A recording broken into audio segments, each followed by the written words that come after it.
Gang ಈಗ ದಿಕ್ಕಾಪಾಲಾಗಿದೆ. D ಗ್ಯಾಂಗ್ನ ಸಹಚರರನ್ನ ಬೇರೆ ಬೇರೆ ಜೈಲುಗಳಿಗೆ ಈಗ ಶಿಫ್ಟ್ ಮಾಡ್ತಾ ಇದ್ದಾರೆ. ಅದರಲ್ಲಿ A1, A11 ಆಗಿರುವಂತಹ ನಾಗರಾಜ್ ಕಲಬುರಗಿ ಜೈಲಿಗೆ ಶಿಫ್ಟ್ ಆಗ್ತಾ ಇದ್ದಾನೆ. ಬೆಂಗಳೂರು ಜೈಲಿನಲ್ಲಿರುವಂತಹ A1 ನಾಗರಾಜ್ ಈಗ ಅಲ್ಲಿಂದ ಬೆಂಗಳೂರು ಜೈಲಿನಿಂದ ಕಲಬುರಗಿ ಜೈಲಿಗೆ ಶಿಫ್ಟ್ ಆಗ್ತಾನೆ. ದರ್ಶನ್ ಆಪ್ತನಾಗಿರುವ ನಾಗರಾಜ್ ಕಲಬುರಗಿ ಜೈಲಿಗೆ ಶಿಫ್ಟ್ ಆಗ್ತಾ ಇದ್ದಾನೆ. ಕಲಬುರಗಿಯ ಸೆಂಟ್ರಲ್ ಜೈಲಿಗೆ ಈತನನ್ನ ಸ್ಥಳಾಂತರ ಮಾಡಲಾಗುತ್ತೆ. ಇವತ್ತು ಸಂಜೆ ಅಥವಾ ನಾಳೆ ಒಳಗೆ ನಾಗರಾಜ್ನನ್ನ ಶಿಫ್ಟ್ ಮಾಡುವಂತಹ ಸಾಧ್ಯತೆಗಳಿವೆ. ರೇಣುಕಾಸ್ವಾಮಿ ಕೊಲೆ ಕೇಸ್ನಲ್ಲಿ ನಾಗರಾಜ್ 11ನೇ ಆರೋಪಿ. ನಟ ದರ್ಶನ್ನ ಮ್ಯಾನೇಜರ್ ಈ ನಾಗ ಅಲಿಯಾಸ್ ನಾಗರಾಜ್ ಅಂತ ಏನಿದ್ದಾನೆ A11. ಸೊ ಈತನನ್ನ ಕೂಡ ಈಗ ಶಿಫ್ಟ್ ಮಾಡಲಾಗತ್ತೆ.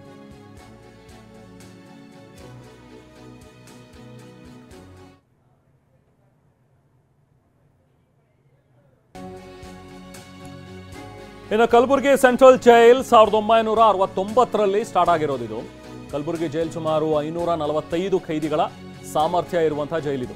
ಈ ಕೇಂದ್ರ ಕಾರಾಗೃಹದಲ್ಲಿ ಈಗಾಗಲೇ 629 ಖೈದಿಗಳು ಕೂಡ ಇದ್ದಾರೆ. ನಾವು ಪ್ರತಿನಿಧಿ ದತ್ತಾತ್ರೇಯ ಪಾಟೀಲ್ ಈ ಜೈಲಿನಿಂದ ಒಂದು ಪ್ರತ್ಯಕ್ಷ ವರದಿ ನೀಡಿದ್ದಾರೆ, ಬನ್ನಿ ನೋಡೋಣ.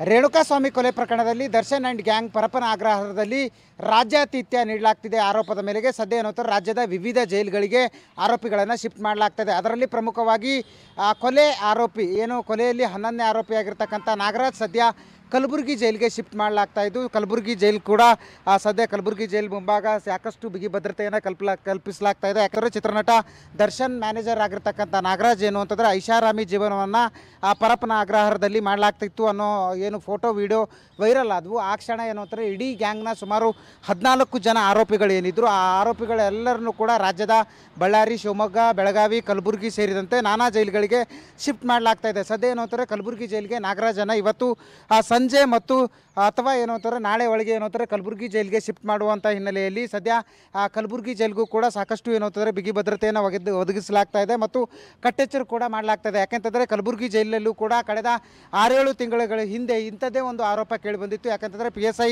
ಅಕ್ರಮದ ಕಿಂಗ್ ಪಿನ್ ಏನಿದ್ರು RD ಪಾಟೀಲ್ಗೆ ರಾಜ್ಯಾತಿಥ್ಯ ನೀಡಲಾಗ್ತಿದೆ ಅನ್ನುವಂಥ ಒಂದು ಆರೋಪ ಕೂಡ ಕೇಳಿಬಂದಿತ್ತು. ಆ ಹಿನ್ನೆಲೆಯಲ್ಲಿ ಆ ರೀತಿಯಾದಂಥ ಲೋಪಗಳು ಮತ್ತೊಮ್ಮೆ ಆಗಬಾರ್ದು ಅನ್ನುವಂಥ ಉದ್ದೇಶದಿಂದ ಸದ್ಯ ಇಡೀ ಏನು ಅಂತಂದರೆ ಜೈಲು ಮತ್ತು ಜೈಲು ಹೊರಗಡೆ ಇರತಕ್ಕಂಥ KSISF ಏನು ಸಿಬ್ಬಂದಿಗಳಿದ್ದಾರೆ ಅವರೆಲ್ಲರನ್ನೂ ಕೂಡ ಹೈ ಅಲರ್ಟ್ ಆಗಿ ಇರುವಂತೆ ಸೂಚನೆ ನೀಡಲಾಗಿದೆ. ಯಾಕೆಂತಂದರೆ ಹೈ ಪ್ರೊಫೈಲ್ ಕೇಸ್ ಆಗಿರೋದರಿಂದ ಸಹಜವಾಗಿ ಇಡೀ ರಾಜ್ಯದ ಗಮನ ಮತ್ತು ರಾಜ್ಯ ಗೃಹ ಇಲಾಖೆ ಗಮನ ಕೂಡ ಈ ಆರೋಪಿಗಳ ಮೇಲಿದೆ.